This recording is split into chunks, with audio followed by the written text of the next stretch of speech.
করে হলো, এটা হওয়াটাও স্বাভাবিক। কারণ 2022 সালের টেট হয়েছিল, সেই টেটে প্রথমত যেটা বলবো যে সেই টেটে 2017 সালের অনেক টেট উত্তীর্ণরা আবার 22-এ পরীক্ষা দিয়েছিল, অনেক ক্যান্ডিডেট। তো সেই 22-এর ক্যান্ডিডেট কিন্তু এই 17 সালের ক্যান্ডিডেট, যারা টেট উত্তীর্ণ ক্যান্ডিডেট যারা 22-এ এক্সাম দিয়েছিল, তারা কিন্তু প্রত্যেকেই টেট আবার 22 সালে পাশ করেছিল। তারা ম্যাক্সিমাম জন কিন্তু অলরেডি শিক্ষকতার পেশায় যুক্ত হয়ে গেছেন। তারা কিন্তু হিসেব মতো প্রত্যেকেই শিক্ষকের পেশায় যুক্ত হয়ে গেছেন, শিক্ষকতার পেশায়। সেখানে অনেক 2017 ক্যান্ডিডেট তারা 22-এ টেট পাস করেছে, কিন্তু এই রিক্রুটমেন্টে হয়তো অংশগ্রহণ করছেন না। এদিকে দীর্ঘ 10 বছর পর আপনারা জানেন ভালো করে, দীর্ঘ 10 বছর পর কলকাতা হাইকোর্টের অর্ডারে আপার প্রাইমারির যে প্যানেল আগে বাতিল হয়েছিল, সেই প্যানেল তো আবার নতুন করে বের হয়েছে। তো সেই প্যানেল থেকে প্রায় কিছু না হোক কিন্তু 5-6 হাজার কিন্তু ওখানে যারা প্রাইমারি টেট উত্তীর্ণ তারা কিন্তু আপার প্রাইমারিতে যুক্ত, মানে শিক্ষকতার পেশায় যুক্ত হয়ে গেছেন। তারাও কিন্তু অ্যাপ্লিকেশন করছেন না, একেবারে করছেন না, করার কথাও না। কিন্তু এত মানে এত কম্পিটিশন বা এত অ্যাপ্লিকেশন হলো কি করে? প্রশ্নটা এইখানে। আপনারা প্রত্যেকেই আমরা পড়াশুনো করছি, প্রত্যেকেই ইন্টারভিউয়ে যাওয়ার জন্য তৈরি, প্রত্যেকেই কোন ড্রেসটা পরবো, কোন পোশাক পরবো, কিভাবে যাব, কোথায় থাকবো একদিন আগে, সব কিন্তু ভাবনার মধ্যে আছে আমাদের, মানে প্রত্যেকেই ভাবছি কিন্তু অনেকেই। কিন্তু আবার এক শ্রেণী অনেকে আছে ভেবে কুল পাচ্ছি না যে কি করে এই এত কম্পিটিশনের মধ্যে কি করে নিজের জায়গাটা, কি করে নিজের স্বপ্নটা পূরণ করব। আজকে আপনারা জানেন 2014 টেট, 2016 রিক্রুটমেন্ট, 16 রিক্রুটমেন্ট থেকে অনেকেই কিন্তু কর্মরত শিক্ষকরা অনেকেই কিন্তু নতুনভাবে এনওসি পাচ্ছেন না, যেটুকু আমি শুনলাম ডিআই বা এসআই অফিস থেকে। তো তারা নতুনভাবে কিন্তু অংশগ্রহণ করার চেষ্টা করছেন। এছাড়াও যে করোনা আবহে 16,500 রিক্রুটমেন্ট হয়েছিল, আপনারা অনেকেই জানেন না। 17 টেটের তাদেরকে না নিয়ে কি হয়েছিল, 16,500 হঠাৎ করে ওই 14 টেট থেকে 16,500 নিয়োগ হয়েছিল, যেখানে বিএডরাও যুক্ত হতে পেরেছিল। তো সেইখানে তারা কিন্তু অনেকেই দূর দূর পোস্টিং আছে, তারাও কিন্তু চাইছে বাড়ির কাছে আসতে। এনওসি দিক বা না দিক, অনেকেই কিন্তু নিজের রিক্সে কিন্তু অনেকেই ফর্ম ফিল আপ মানে করছেন ফ্রেশভাবে রিক্রুটমেন্টে আসার জন্য। একটা বেকারত্বের স্বপ্ন, একটা ভ্যাকান্সি, একটা পরিবারের মুখে অন্ন যোগাবে, একটা ডিপ্রেশন, একটা মানে একটা অবসাদগ্রস্ত এক যুবকের স্বপ্ন পূরণ হবে, একটা ভ্যাকান্সি। সেই ভ্যাকান্সি যারা কর্মরত, যারা কিছু না কিছু করছে, তারা সেই ভ্যাকান্সিটা কিন্তু আটকানোর চেষ্টা করছে বাড়ির কাছে আসার জন্য বা তাদের কোনো সুবিধার জন্য। প্রত্যেকেই, শুধু বাড়ির কাছে না, অন্যান্য অনেক কারণ থাকলে থাকতে পারে। তো সেই ক্ষেত্রে কিন্তু প্রত্যেকে ফ্রেশভাবে রিক্রুটমেন্টে আসে, ইন সার্ভিস হিসেবে নয়। এনওসি না দিলেও অনেকে অ্যাপ্লিকেশন করছে। একটা বেকারত্বের স্বপ্ন, একটা ভ্যাকান্সি কমছে তাতে। আর তার দিকে কি হচ্ছে, যে কর্মরত শিক্ষকরা তার চাকরি ছেড়ে নতুনভাবে অংশগ্রহণ করছে, সেখানে একটা ভ্যাকান্সি কিন্তু পড়ে থাকছে, আদৌ কিছু কিন্তু বেকারত্বের কাজে লাগছে না। প্রশ্নটা এইখানে, একটা বেকারত্বের একটা স্বপ্ন, একটা পরিবার, একটা স্কুল, এটা বাঁচবে। সেই ভ্যাকান্সি কিন্তু নতুনরা যারা কর্মরত তারা কিন্তু অংশগ্রহণ করবে। তো পার্সোনালি তো আমরা কেউ বিরোধী নয়, কিন্তু আইনি পথে আমরা কিন্তু আমাদের জায়গা থেকে আমাদের যে গ্রাউন্ড আমরা তুলে ধরব। আমরা মহামান্য আদালতের কাছে আমাদের গ্রাউন্ড আমরা তুলে ধরব। আমাদের গ্রাউন্ডের ভিত্তিতে আমরা চেষ্টা করব। জানি না কি হবে, শুধুমাত্র ডিএলএড টেট উত্তীর্ণ যারা আছে প্রত্যেকের বলবো যে ফান্ডিং দিন, কারণ আইনি পথে লড়ার জন্য যথেষ্ট ফান্ডিং নেই। আপনারা জানেন যে ফান্ডিং আগে নেওয়া হয়েছিল, যে সেখানে সুপ্রিম কোর্টে প্রায় বেশ কয়েকবার হেয়ারিং হয়েছে, সুপ্রিম কোর্টের মতো জায়গায় সিনিয়র অ্যাডভোকেট দিয়ে, 16,000 এই সিনিয়র অ্যাডভোকেট দিয়ে ম্যাট 1594 2014 প্রশ্নভুল মামলা থেকে যাতে অংশগ্রহণ না করতে পারে, প্রায় 1 লক্ষ টেট পাস যুক্ত হতে পারে এই 6 এরিয়া থেকে। আমরা আমাদের জায়গা থেকে লড়াই দিয়েছি, আবার সামনে হিয়ারিং আছে, সেখানেও দিতে হবে। এর গত দিনেও দিয়েছি, সামনের দিনেও দিতে হবে। আর অন্তত 1-2 হিয়ারিং আমাদের করতেই হবে। সেখান থেকে 1 লক্ষ পাস করতে পারে। আপনারা এখন নিউজ নেই বলে বুঝতে পারছেন না। নিউজে চলে এলে যে 2014 টেট থেকে 6 প্রশ্ন ভুল মামলায় 1 লক্ষ পাস করছে, তখন নিজের জায়গাটা ধরে রাখতে পারবেন তো? তার জন্য কিন্তু ফান্ডিং প্রয়োজন। এখন বর্তমানে আমরা কর্মরত শিক্ষক যারা অংশগ্রহণ করছে, আমাদের যে গ্রাউন্ড দিয়ে আমরা চেষ্টা করতে পারি, কিন্তু আমরা যেহেতু বেকার, আমাদের কাছে তো যথেষ্ট ফান্ড নেই, যথেষ্ট অর্থ নেই। একটা হাইকোর্টে মামলা করতে গেলেও তো, একটা ভালো অ্যাডভোকেট রাখতে গেলেও তো যথেষ্ট খরচ রয়েছে। আপনারা এটা বুঝতে চাইছেন না। অনেকে কোন ড্রেস কোড পরবো, কোন বুট জুতোটা পরে যাব, তারপর একবার অফলাইনে পড়ছি, আবার অনলাইনে কোনো কোর্স কিনছি কোনো স্যারের কাছ থেকে, কোচিং সেন্টারে গিয়ে ভিড় করছি, সেলফ স্টাডি বাদ দিয়ে সারাদিন কোচিং সেন্টারে ইউটিউব নিয়ে পড়ে আছি। আর এক শ্রেণী আমরা যারা সারাদিনই প্রত্যেকটা দিন সকালে বের হচ্ছে, রাতে বাড়ি ফিরছে। আমরাও যাচ্ছি, আমরাও কিন্তু কোন ড্রেস পরবো, কি পরবো এখন ঠিক হয়নি। আমরা অনেকেই কোচিং নেয়নি, সেলফ স্টাডি করছি যেটুকু সময় পাচ্ছি। তো সেই জায়গা থেকে যারা নিজের জন্য পড়ছেন ঠিকই আছে, কিন্তু কম্পিটিশান যে হারে বাড়ছে, প্রায় 60,000-এর কাছাকাছি হবে। আপনার স্বপ্ন পূরণ হবে তো? নিজের কাছে প্রশ্ন করুন তো। যদি ইন সার্ভিসটা বসতে পারে, চেষ্টা তো করতে পারি। একেবারে ছেড়ে দিলে তো ওইভাবে গঙ্গার জল যেমন জোয়ার হয়, সেরকম জোয়ারের মতো ঢুকবে। কেউ আপনার জায়গাটা কিন্তু তৈরি করে দেবে না। ইন সার্ভিস নিয়ে কিন্তু পদক্ষেপ অলরেডি নিয়েছি, পরিষ্কারভাবে বলছি। এবার কিন্তু মেনশন করে হিয়ারিংটা করাবো। আমরা বলেছিলাম যে এই নোটিফিকেশন চলে এলো, আমাদের কাজটা কিন্তু শুরু হলো। এখন আমরা প্রসেসে আছি, চলতি শিক্ষক নিয়োগের প্রসেসে আছি। এখন কিন্তু মামলা কিন্তু নতুন মামলা হচ্ছে। তবে কোনো মামলা রিক্রুটমেন্ট আটকে যাবে এমন কোনো মামলা কিন্তু আমরা করছি না।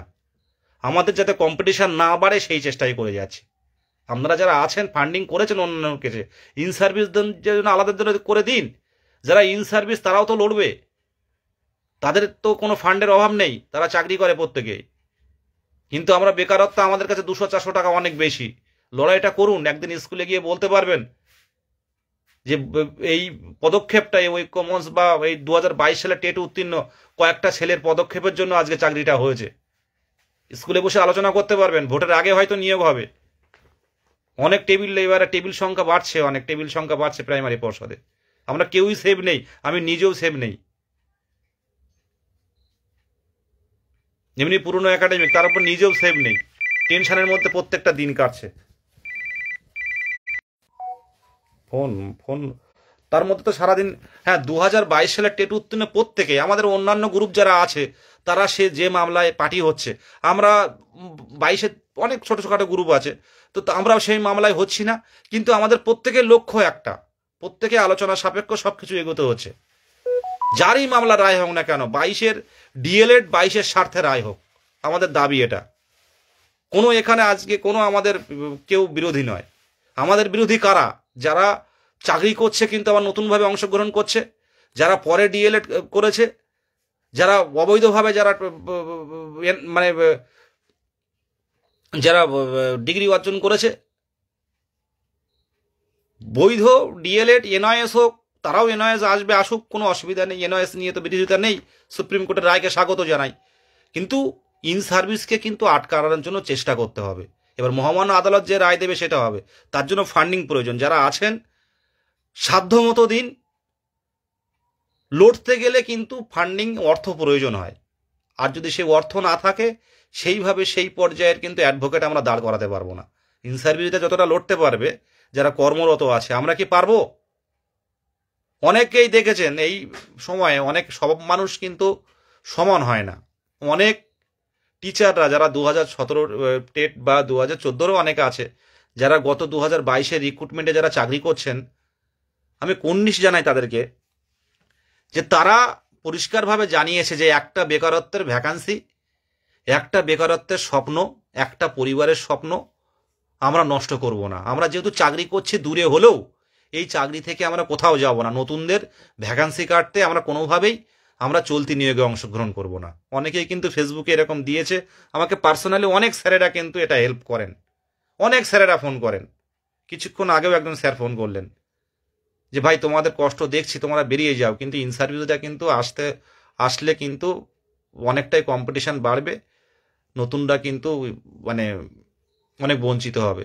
তোমরা বেকার দীর্ঘ 2018 সাল থেকে অপেক্ষা করে করে 2022-এর 11 ডিসেম্বর পরীক্ষা দিয়েছো, আর 11 ডিসেম্বর পর 2023 সালের 10ই ফেব্রুয়ারি রেজাল্ট বেরোলো, আর সেই 10ই ফেব্রুয়ারি 2023 আর আজকে ডিসেম্বর মাস 2025, সেইখান থেকে আমরা অপেক্ষায় আছি একটা নিয়োগের জন্য। নিয়োগ পেয়েছি কিন্তু ভ্যাকেন্সি নেই। তার অপর কি হচ্ছে, সেই অল্প মানে 13,400 ভ্যাকেন্সি, সেই ভ্যাকেন্সিতে আবার কর্মরত শিক্ষকরা যুক্ত হচ্ছে। অবাক হয়ে যায় মাঝে মাঝে, কি বিচিত্র এই দেশ। একটা বেকারত্বের একটা মানে ভ্যাকেন্সি আমাদের কাছে যে কত মূল্য, আমাদের বাড়ির সবাই, আমার বাড়ি বলুন আর প্রত্যেকেরই বাড়ি, যারা টেট উত্তীর্ণ হয়ে আছেন, ইন্টারভিউয়ের জন্য প্রিপারেশন নিচ্ছেন, প্রত্যেকেরই বাড়ি কিন্তু বাবা মা আত্মীয় পরিজন ভাবছে যে হয়তো চাকরিটা এবার হয়ে যাবে। কারণ ইন্টারভিউ দেওয়া মানে ডিএলএড প্রশিক্ষণ হলো, টেট পাস করলে এবার ইন্টারভিউ দেবে, মানে চাকরিটা এবার হয়ে যাচ্ছে, প্রত্যেকেই ভাবছে। কিন্তু আপনি আমি যারা বুঝতে পারছি, তারা বুঝতে পারছি যে কম্পিটিশনটা কত কঠিন হতে চলেছে। সেই জায়গাটা ইন সার্ভিসকে আটকাতে হবে। রাগ দেশ, রাগ অভিমান সব ভুলে অবশ্যই ফান্ডিং করুন। ইন সার্ভিস একমাত্র আমরাই অলরেডি মামলা করেছি, সামনের দিনে হিয়ারিং হবে, মেনশন করে হিয়ারিং করব খুব দ্রুত। পর্ষদ নিজে থেকে এগিয়ে আসবে না, পর্ষদ নিজে থেকে ইন সার্ভিসদের আটকাতে এগিয়ে আসবে না। আমাদেরকে বলা হচ্ছে যে আমরা ভেরিফিকেশন করব, ভেরিফিকেশন করে কি আটকানো সম্ভব? 2014-17 নিয়ে 2022-এর রিক্রুটমেন্টে ইন সার্ভিস নেই, তার মধ্যে ভেরিফিকেশন করে কি সম্ভব? সবাই তো ফ্রেশ হিসাবে ইন্টারভিউ আসছে, কেউই এনওসি দিচ্ছে না আর এনওসি নিচ্ছেও না।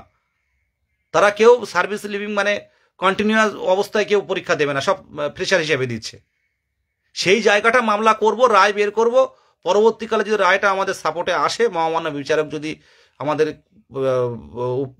বিষয়টা ভাবেন, সামনের দিনে যারা in service form fill up করছে অনেকেই সমস্যায় পড়বে, সেটা সামনে কথা বলবে, বিচারক যেটা বলবে সেটা আমরা মাথায় পেতে নেব। কিন্তু আমি যেটা বলছিলাম মেনলি, প্রত্যেকেই কথা, যারা টেট উত্তীর্ণ ডিএলএড যারা আছে, প্রত্যেকেই ভাববেন না ইন সার্ভিসটা একটা বড় হাই ভোল্টেজ মামলা।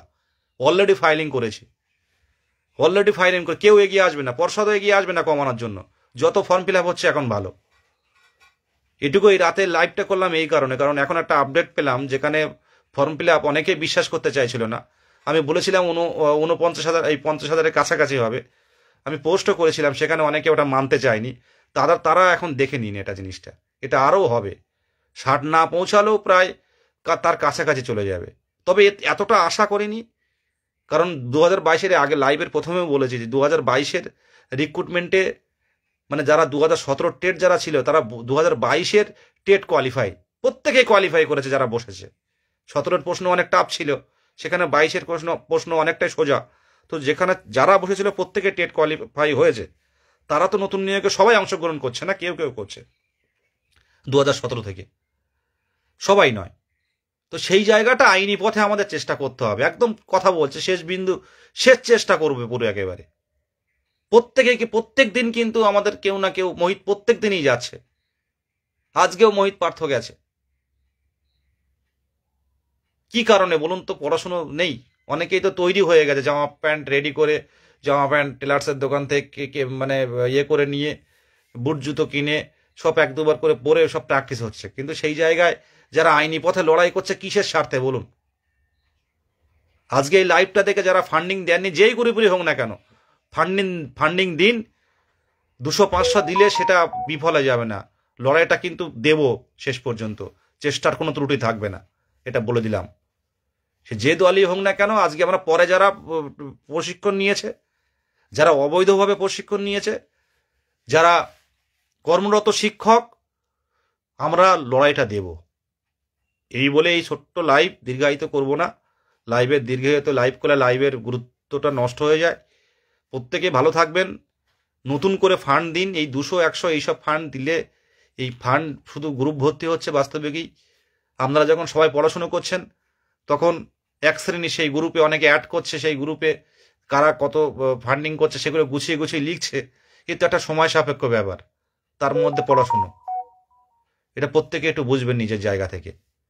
আর বিশেষ কিছু বলার নেই, যারা একভাবে পড়ছেন বন্ধু বান্ধব যারা আছে আপনাদের গ্রুপে নেই, তাদেরকেও একটু জানান দিন, তাদেরকেও একটু জানান দিন যে এইরকম ইন সার্ভিসরা ঢুকছে, প্রায় 60,000-এর কাছাকাছি ফর্ম ফিল আপ হতে চলেছে। তো কম্পিটিশান নিজের চাকরিটা হবে তো?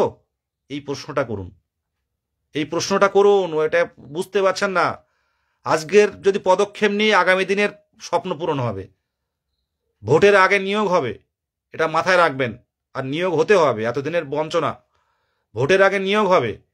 আর টেবিল সংখ্যা বাড়বে, দ্রুত কিন্তু ইন্টারভিউ হবে, দ্রুত ইন্টারভিউ হবে। কিন্তু এই সবাই চেষ্টা করবে দ্রুত ইন্টারভিউ লিস্ট বের করার ক্ষেত্রে, পর্ষদ চাইবে। কিন্তু আমরা এত কম্পিটিশানে কার হলো না এটা দেখব না। আর ভ্যাকান্সি বাড়ানোর জন্য অবশ্যই কর্মসূচি আছে, সামনের দিনে সেই কর্মসূচিতে আমরা ফুটিয়ে তুলব।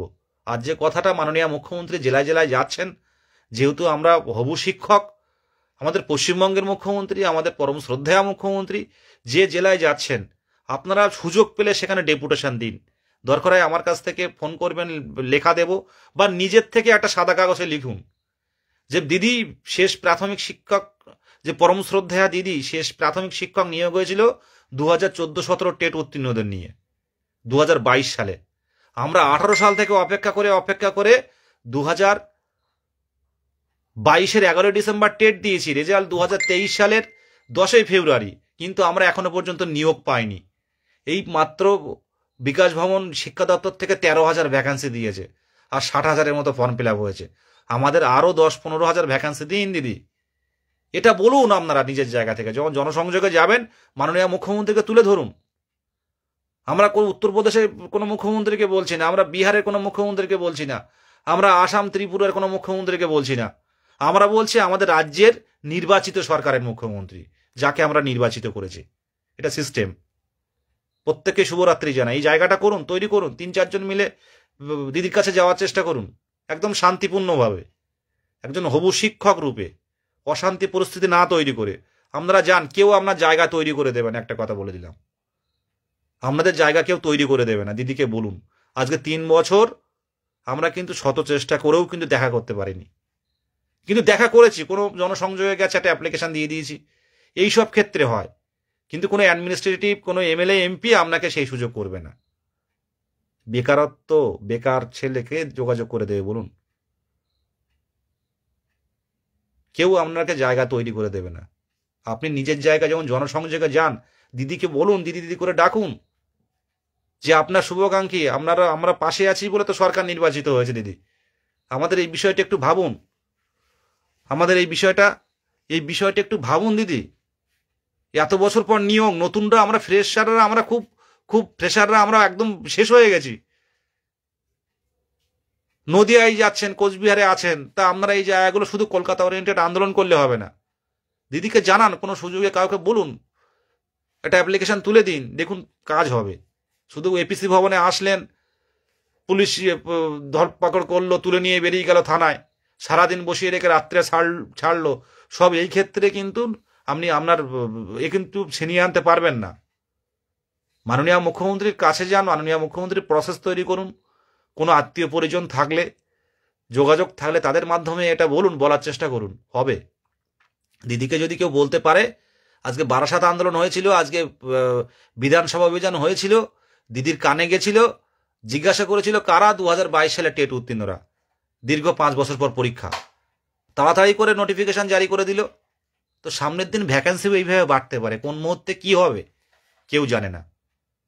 আর ভ্যাকান্সি প্যানেল বের হওয়ার আগে পর্যন্ত সরকার চাইলে, যে আমার শিক্ষক দরকার, সরকার চাইলে 10,000-15,000 ভ্যাকান্সি বাড়াতে পারে, প্যানেল বের হওয়ার আগে পর্যন্ত, যে আমার শিক্ষক দরকার। আমি 5ম শ্রেণী ইনক্লুড করেছি, প্রত্যেকটা স্কুলে শিক্ষক দরকার, আমার আজকেই শিক্ষকের নতুন পদ ইনক্রিজ করতে হবে, স্যাংশন করতে হবে।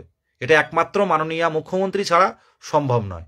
তাই জেলায় জেলায় গেলে, কোনো সুযোগ পেলে জেলায় জেলায় গেলে শান্তিপূর্ণভাবে, ভদ্রভাবে, মাথা নিচু করে বলুন, দিদি বিষয়টা একটু দেখুন। এটুকু বলেই শেষ করলাম। প্রত্যেকে ব্যাপারটা বুঝে নিয়েছেন হবু শিক্ষকরা, সামনের দিনে লড়াই হবে, চেনা অচেনা প্রত্যেকেই ফান্ডিং দিয়ে সাহায্য করুন। কর্মরত শিক্ষকরা যাতে অংশগ্রহণ করতে না পারে আইনি পথে আমরা চেষ্টা করব, এটুকুই বলার। আমরা লাইভটা দেখে এড়িয়ে যাবেন না, যে কিউআর কোড শেয়ার করছে সেখানে আপনাদের সাধ্যমতো ফান্ডিং করুন, দেখুন সব আপডেট পেয়ে যাবেন। আপনারা যারা বোঝার তারা বুঝতে পারছেন ব্যাপারটা কোথায়। আমার লাইভ এখানে অনেকেই দেখছেন, প্রায় 240 জন এখানে লাইভ দেখছেন। অনেক লাইভ বিভিন্ন গ্রুপে শেয়ার হবে, অনেক কাটছাট হবে, অনেক বাজে কথা হবে, যারা নিয়োগে অংশগ্রহণ করতে পারছে না বা যাদের বিরুদ্ধে আমরা আইনি পথে গেছি, বাজে কথা হবে, কাটছাট হবে, এগুলো শুনে শুনে অভ্যস্ত হয়ে গেছি। কিন্তু লড়াইয়ের ময়দান থেকে ছাড়ছি না। শুধু একটাই অনুরোধ, ডিএলএড টেট উত্তীর্ণরা আপনারা বুঝুন, আপনারা পাশে থাকুন। শুভরাত্রি প্রত্যেককে।